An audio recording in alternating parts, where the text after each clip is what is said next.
Colour grading অনেক ধরনের হতে পারে, তবে সিনেমেটিক কালার গ্রেডিং সেটা কিন্তু স্পেশাল। কারণ সিনেমেটিক কালার গ্রেডিং করতে হলে আপনাকে বেশ কিছু জিনিস মনে রাখতে হবে। আমরা যদি সিনেমা দেখে থাকি সেখানে কিন্তু শুধুমাত্র কালার গ্রেডিং ইনভলভ থাকে না।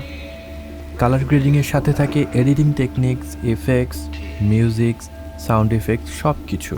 এই সব কিছু মিলিয়ে একটা সিনেমাকে সিনেমেটিক করে তোলে। আজকে আমরা দেখব বেসিক একটা সফটওয়্যার ক্যাপকাট ব্যবহার করে কিভাবে সিনেমেটিক কালার গ্রেডিং করতে পারি। আমি ডেসক্রিপশন বক্সে ক্যাপকাটের ডাউনলোড লিঙ্ক দিয়ে রাখবো, আপনারা সেটাকে ডাউনলোড করে ইনস্টল করে নিতে পারেন। অ্যান্ড অবশ্যই যদি ওয়াটারমার্ক ছাড়া এক্সপোর্ট করতে চান সাইন ইন করে নেবেন।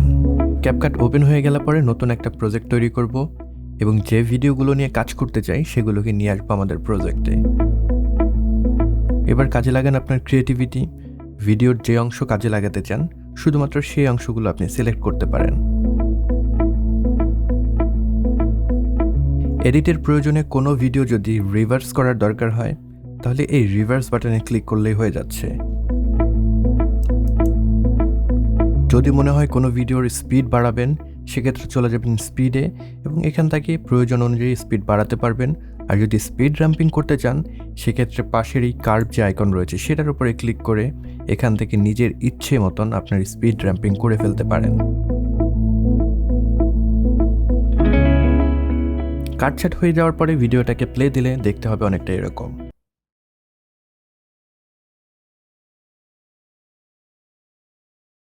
খুবই সাদামাটা, তাই না? এটাকে আরেকটু স্পাইস আপ করার জন্য যুক্ত করতে পারেন কালার গ্রেডিং। চাইলে প্রত্যেকটা ইন্ডিভিজুয়াল ক্লিপ সিলেক্ট করে তারপরে অ্যাডজাস্টমেন্টে গিয়ে সেটাকে কালার গ্রেডিং করতে পারেন। আর আমার মতো যদি সবগুলোকে একসাথে করতে চান সেক্ষেত্রে চলে যাবেন অ্যাডজাস্টমেন্টে এবং সেখানে কাস্টম অ্যাডজাস্টমেন্টের উপরে অ্যাড টু ট্র্যাকে ক্লিক করবেন। তাহলে একটা অ্যাডজাস্টমেন্ট লেয়ার চলে আসবে আপনার টাইমলাইনে। এবারে এই অ্যাডজাস্টমেন্ট লেয়ারের উপরে সব কাজ করেন, দেখেন প্রত্যেকটা ক্লিপের উপরে কিন্তু অ্যাপ্লাই হয়ে যাবে। এই ভিডিওর জন্য আমি আমার নিজস্ব একটা লাট ব্যবহার করেছি যেটার নাম হলো কদম্বি। এই কদম্বি লাট ছাড়াও আরও 25টা লাটের একটা প্যাক রয়েছে, আমি ডেসক্রিপশন বক্সে লিঙ্ক দিয়ে রাখবো। আপনারা যদি কেউ চান সেটাকে পারচেস করতে পারেন। আর যদি কিনতে না চান সেক্ষেত্রে কিন্তু ক্যাপকাট ব্যবহার করেই কালার গ্রেডিং করতে পারবেন, যা একটু পরে দেখিয়ে দেবো। প্রথমে দেখে নেওয়া যাক কীভাবে আমরা লাট ব্যবহার করতে পারি ক্যাপকাটে। আপনার কাছে কোনো লাট থেকে থাকলে চলে যাবেন অ্যাডজাস্টমেন্টে, সেখানে দেখবেন লাট নামে একটা সেকশন রয়েছে, ক্লিক করবেন ইম্পোর্টে। এবার আপনার লাটগুলোকে সিলেক্ট করেন, ইম্পোর্ট করে ফেলেন। অ্যাডজাস্টমেন্ট লেয়ারে লাট অ্যাপ্লাই করার জন্য অ্যাডজাস্টমেন্ট লেয়ারটিকে সিলেক্ট করতে হবে, চলে যেতে হবে আমাদের বেসিক অ্যাডজাস্টমেন্টে।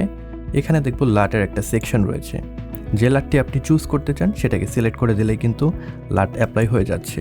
নিচে স্ট্রেংথ নামে একটা স্লাইডার পাবেন, এটাকে কমিয়ে বাড়িয়ে লাটের যে স্ট্রেংথ রয়েছে সেটাকে কমাতে কিংবা বাড়াতে পারেন। বেসিক অ্যাডজাস্টমেন্টের জন্য নিচে আরও অনেকগুলো অপশন পেয়ে যাবেন, temperature, hue, saturation, lightness, contrast, highlights, shadow, সব কিছু এখান থেকেই আপনারা অ্যাডজাস্ট করতে পারবেন। এবার চলে আসা যাক আমার মতো সেম কালার গ্রেডিং যদি ক্যাপকাট ব্যবহার করে করতে চান সেক্ষেত্রে অ্যাডজাস্টমেন্ট লেয়ার সিলেক্টেড থাকা অবস্থায় চলে যাবেন HSL ট্যাবে।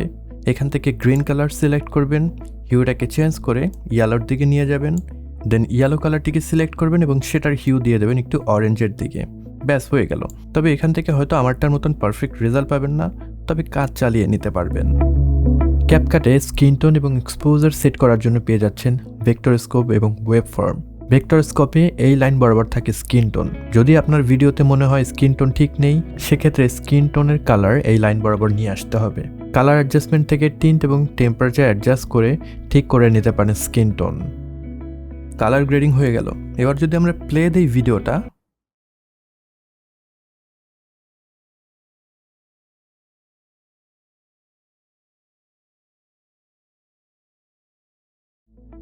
না মন মতো হলো না, এটাকে স্পাইস আপ করার জন্য কিছু ট্রানজিশন ব্যবহার করা যায়। চলে যাব ট্রানজিশন ট্যাবে। এখান থেকে যে ট্রানজিশন আপনার পছন্দ ভিডিওর ভাইব অনুযায়ী সেটাকে ব্যবহার করতে পারেন।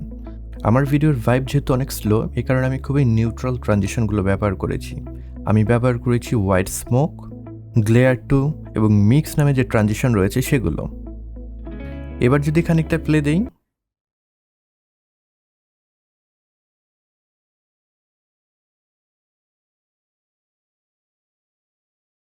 দেখতে তো দারুণ হলো, কিন্তু মনে লাগছে না। কি করা যায়? চলুন একটা মিউজিক ব্যবহার করি। তবে অনেকেই জানতে চেয়েছেন ক্যাপকাটের মিউজিকগুলো আপনারা ব্যবহার করতে পারবেন কিনা।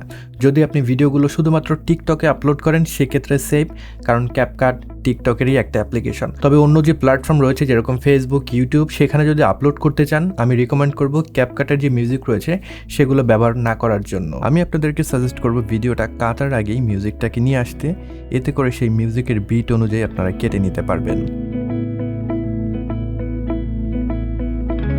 এবার যদি প্লে দেই,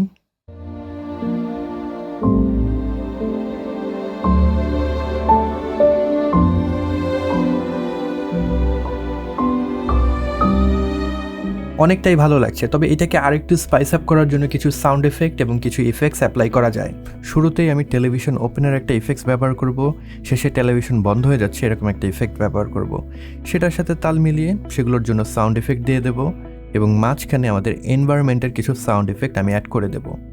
আমি এই ভিডিওর জন্য কিছু বার্ডস অ্যাম্বিয়েন্টস এবং কিছু উইন্ড অ্যাম্বিয়েন্ট যুক্ত করেছি, যাতে করে ওভারঅল অ্যাম্বিয়েন্টের একটা ভাইব পাওয়া যায়। এবং এটাকে পরিপূর্ণতা দিতে আমি একটা ব্ল্যাক বার যোগ করে দেব। সেটাও পেয়ে যাবেন ইফেক্টসের ভেতরে। মুভি নামে যে এফেক্টস আছে সেটাকে জাস্ট ড্র্যাগ করে উপরে ছেড়ে দিলেই কিন্তু কাজ হয়ে যাচ্ছে। এবার যদি আমাদের ফাইনাল ভিডিওটা প্লেব্যাক করি, সেটা দেখতে হবে অনেকটা এইরকম।